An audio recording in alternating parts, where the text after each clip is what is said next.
यीशु मसीह के वचनों के ऊपर इसलिए विश्वास कर सकते हैं क्योंकि ये वचन बेसिकली पिता ने हमारे लिए भेजे हुए हैं, जो यीशु ने हमें बताए हैं। और फिर वो जो ज्ञान, वो अपने ज्ञान और अनुभव की बातें करता है, ना किसी ने कभी सुनी है और ना ही किसी ने कभी सोची होगी। और इसलिए देखो, यीशु मसीह की जो बातें थी लोगों को समझ में नहीं आ रही थी, क्योंकि जो नॉर्मल बातें थी, जैसे यीशु मसीह ने आकर जो समझो, अगर जो व्यवस्था इजरायली लोगों को दी गई थी, तो इजरायली लोगों को ये कहा था कि व्यभिचार न करना। अब व्यभिचार नहीं करना, तो वहां पे जाकर शारीरिक व्यभिचार की बातें वो कर रहे थे। लेकिन यीशु ने आकर ये कहा, कोई किसी स्त्री की तरफ अगर कुदृष्टि भी करता है, उसको गलत नजर से भी देखता है, तो उसने उसके साथ व्यभिचार कर दिया। अब कोई किसी को, अभी लिखा है कि हत्या नहीं करना, किसी का मर्डर नहीं करना, डू नॉट मर्डर। लेकिन नए करार में जब यीशु मसीह आज्ञा दे रहा था, वो कहता है कोई अपने भाई को है मूर्ख भी कहे तो उसका हत्यारा है।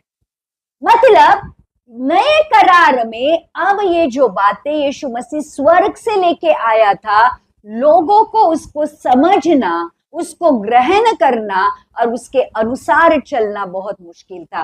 क्योंकि पुराने करार में ऐसे लिखा था कि कोई भी व्यक्ति अगर किसी का हाथ तोड़ता है तो उसका हाथ तोड़ा जाए, कोई किसी का पैर तोड़ता है तो जिसने उसका पैर तोड़ा है उसके पैर तोड़ा जाए, कोई किसी का दांत तोड़ता है तो उसका दांत तोड़ा जाए, कोई किसी को मारता है तो जिसने भी मर्डर किया है उसकी भी हत्या की जाए। मतलब जो उसने किया है उसकी सजा उसको वैसे ही लेनी पड़ेगी। लेकिन नए करार में यीशु क्या कहता है कि अपने दुश्मनों को माफ कर दो और सताने वाले के लिए प्रार्थना करो।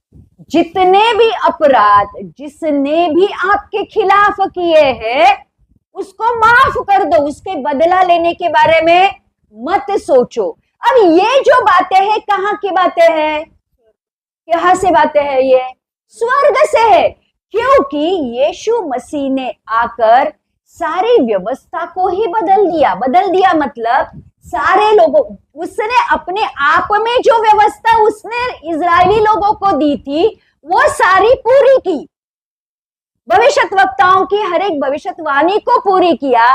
लेकिन अब ये नई आज्ञा लेकर वो जो आया था, अब वो कहता है उस